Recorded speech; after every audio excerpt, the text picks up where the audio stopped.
Thank you. Thank you very much, everybody. Thank you, Robert. Where to begin? It's amazing being back here at Sundance, such a special place. I'll start my reflections with an anecdote of we had just recently done the deal to take Oppenheimer to Universal, and we had this call from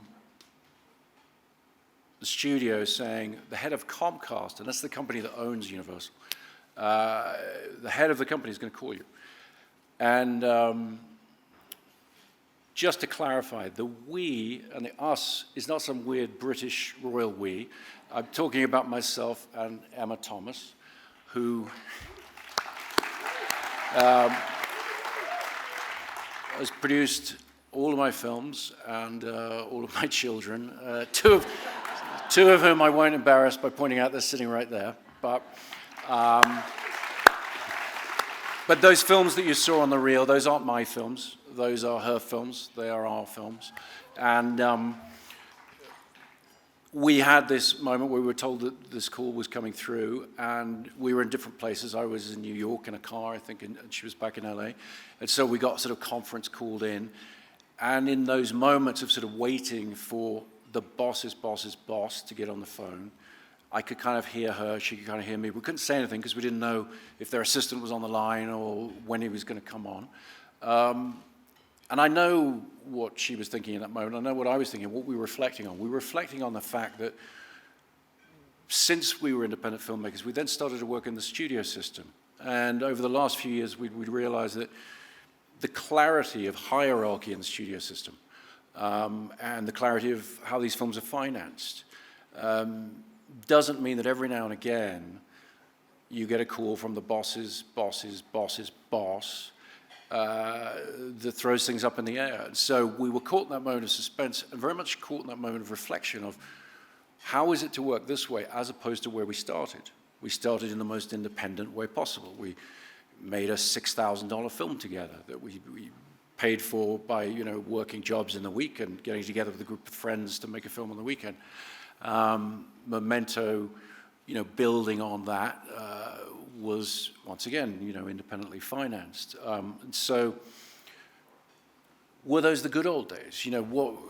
Was I ever an independent filmmaker? And for reasons that I'll explain, I realize I've never been an independent filmmaker because I don't think you can be. I think painters are independent. I think poets can be independent. As filmmakers, we're so dependent on other people. We're so dependent on not just the people we make the films with, who help us with the craft, but then this world of distribution, this world of getting the film out to an audience.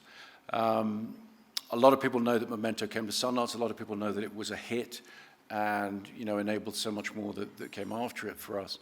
But not a lot of people know that what really happened with that film is we finished it, and then somebody, not me, had the bright idea of screening for all of the independent distributors at the same time to try and sell the film, get a bidding war going or whatever, and they all passed. No one wanted the film. And so a lot of people in the year or so that we were in terrible limbo, we never knew whether anyone would ever see this film. It was an appalling position to be in. But so many people became so important in that moment, although I say a moment, it was a long period of time. Starting with Aaron Ryder, who's sitting down there,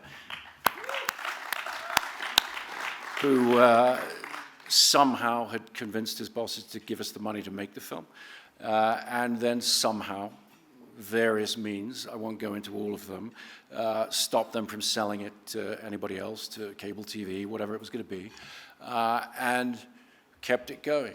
Dan Aloni, Michael Schenkman, these people who saw the film, believed in it, and stood by it, those are the people you depend on as a filmmaker. You can't get anywhere without them. And so the very notion of complete independence starts to wither away in my thinking when I think about my own history and my own history with this film festival.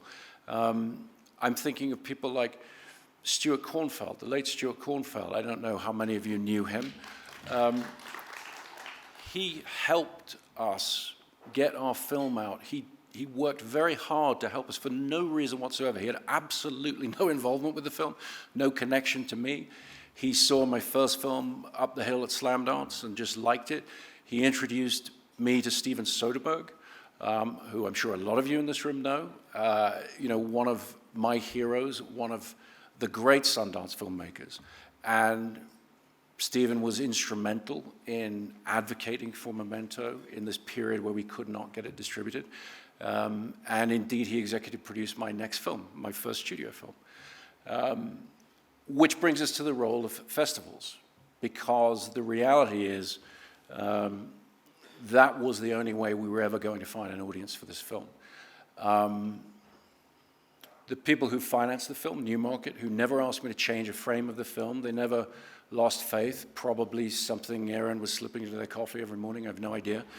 But they decided to distribute the film themselves, and they hired the amazing Bob Burney to set up a distributor. And I met with Bob, and I did not find him to be amazing when I first met him, because I thought no one would ever see my film if we self-distributed it. But he calmly and clearly made the case for how he was going to go about doing this, and the massive importance for the North American market of, if we could get the film into Sundance, bringing the film to Sundance, and what that would be and what that would do for us. Which brings us to Sundance, and it brings me to the question of, what do filmmakers get from coming here? Why do we come here? What are we hoping to get? What do we come away with? And is it awards? Is it huge distribution deals that you read about in the newspaper and all this? Certainly wasn't for us. But I did win an award. I won the Waldo Salt Screenwriting Award, and I was enormously proud of it.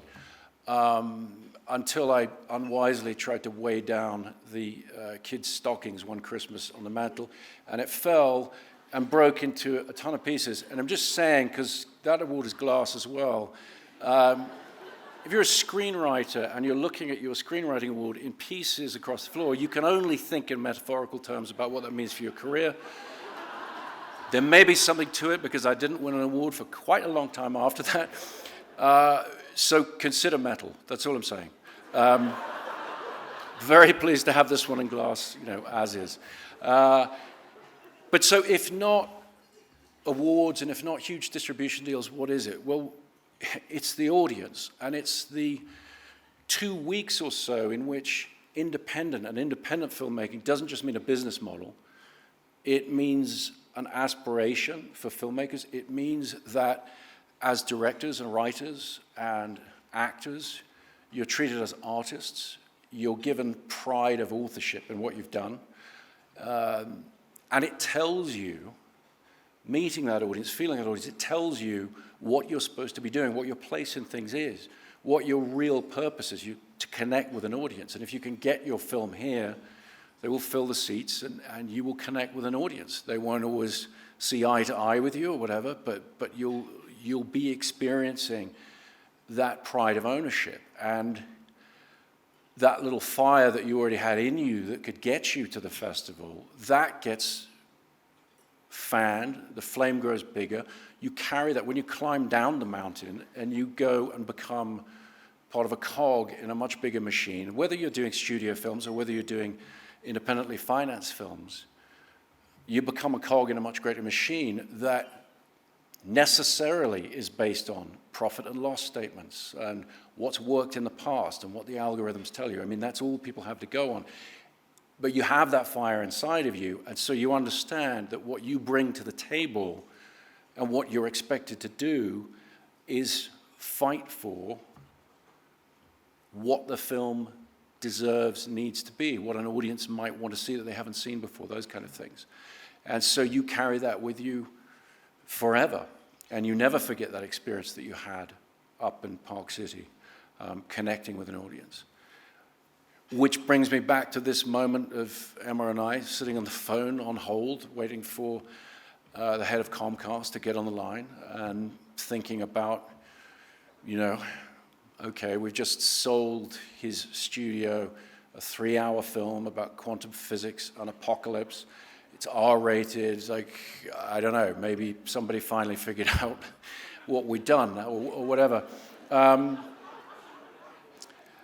And Brian Roberts, who's the head of Comcast, he got on the phone and we exchanged pleasantries, as you do. And then he said something that was completely shocking and in retrospect totally logical to me, which was he said that he and his father in 2001 had been skiing in Deer Valley and on a whim had decided to go to the Sundance Festival and see a film by an unknown director and came to our screening that we presented the film at. And in that moment, I could hear Emma's relief on the other end of the phone, my relief. A couple of things occurred to us. One, we're probably going to be okay. This is going to work out. Because he liked the film, just for as did his dad. But also, I mean, it's a quarter of a century later, and I'm still being fucking discovered by Sundance. It's like, at what point do I get to move on to bigger things? But all of that is by way of saying that the experience you have here as a filmmaker is unique in all the world, and you carry it with you through your whole career. And I could not be more grateful for the experience that I had here 23 years ago, and for getting this award tonight. It means the world to me. So thank you very much.